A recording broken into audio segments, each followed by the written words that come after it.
Hello everyone, welcome once again in my YouTube channel N K career academy. तो देखिए, अब आज हम लोग क्लास 10th के पॉलिटिकल साइंस के पहले चैप्टर को स्टार्ट करने जा रहे हैं, जिसमें आपको आज दो छोटे छोटे टॉपिक को हम बताएंगे। इसमें एक टॉपिक है लोकतंत्र में द्वंद्व और एक टॉपिक है विविधता में एकता।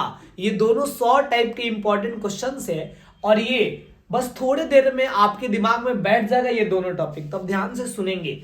लोकतंत्र में द्वंद्व की अगर बात किया जाए तो इसको हम सबसे पहले आपको समझाते हैं। तो असल में देखा जाए तो लोकतंत्र जो है ये समानता के सिद्धांत पर आधारित शासन व्यवस्था है। यानी लोकतांत्रिक व्यवस्था जो है ये समानता के सिद्धांत पर आधारित होता है, ठीक है। लेकिन समानता के सिद्धांत पर आधारित होने के बावजूद भी अगर देखा जाए तो व्यवहारिक जीवन में जब हम आते हैं तो ऐसे बहुत सारे देश हमें दिखाई देंगे जहां पे इस सिद्धांत के विरोधाभास के उदाहरण मालूम पड़ते हैं। यानी कि समानता का सिद्धांत तो है लोकतंत्र में, लेकिन बहुत सारे ऐसे देश हैं जहां पर इस सिद्धांत का क्या होता है, जहां देखा जाए तो अब इस सिद्धांत का विरोध होता हुआ नजर आता है। यानी उन देशों में इस सिद्धांत का उल्लंघन होता हुआ नजर आता है, ठीक है। तो अब जैसे कुछ एग्जांपल से हम क्लियर करेंगे।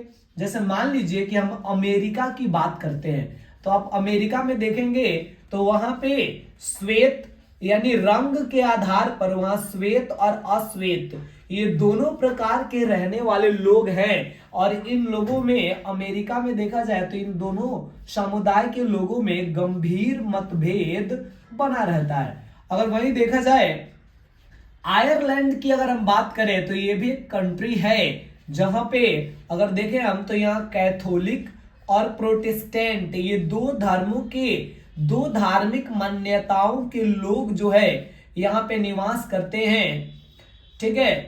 अब यहाँ पे इन दोनों धर्म के मानने वाले लोगों के बीच में भी गंभीर मतभेद है। यानी और पॉलिटिकल दृष्टिकोण से देखा जाए तो इन दोनों को बराबर बराबर अधिकार नहीं मिलता है। कैथोलिकों को ज्यादा अधिकार दिया गया है और प्रोटेस्टेंटों के हितों के साथ नजरअंदाज किया जाता है। वहीं देखा जाए तो अगर हम श्रीलंका के तरफ बढ़ें तो श्रीलंका में दो प्रकार के भाषा बोलने वाले लोग निवास करते हैं। श्रीलंका की जो मूल निवासी है ना वो सिहली भाषा बोलती है और भारत के तमिलनाडु से कुछ तमिल भाषा बोलने वाले लोग भी वहां जाकर बस गए हैं, जिसके कारण वहां तमिलों की भी संख्या बढ़ गई है आज।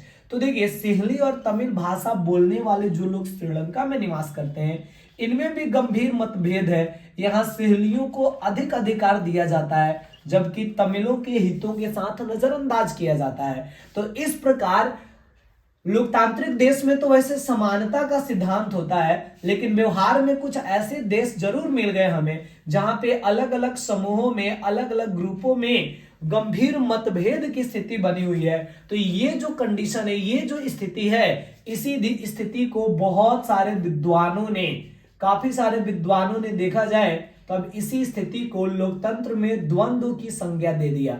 यानी इसी को बहुत सारे विद्वानों ने क्या कह दिया, लोकतंत्र में द्वंद्व का नाम दे दिया, ठीक है। तो इस प्रकार लोकतंत्र में द्वंद्व क्या होता है ये हम आपको समझा दिए। अब आइए एक और टॉपिक है जिसको हम समझेंगे, ये है विविधता में एकता से आप क्या समझते हैं। तो ये भी काफी आसान है। तो देखिए, पहली चीज ये कि अगर हम लोकतांत्रिक व्यवस्था में निवास करते हैं, अगर हम लोकतांत्रिक देश में रहते हैं तो डेफिनेटली यानी जाहिर सी बात है, दैट मीन्स हम कह सकते हैं कि स्वाभाविक है, यानी 100% अगर हम लोकतांत्रिक व्यवस्था में रहने वाले नागरिक हैं तो यहां पर विविधता तो होना ही है। यानी लोकतांत्रिक व्यवस्था में विविधता का होना स्वाभाविक है। यानी कि 100% ऐसा होगा ही कि लोकतंत्र है तो उसमें विविधता रहेगी, ठीक है। यानी उसमें अलग अलग समुदाय में भेदभाव जरूर रहेगा।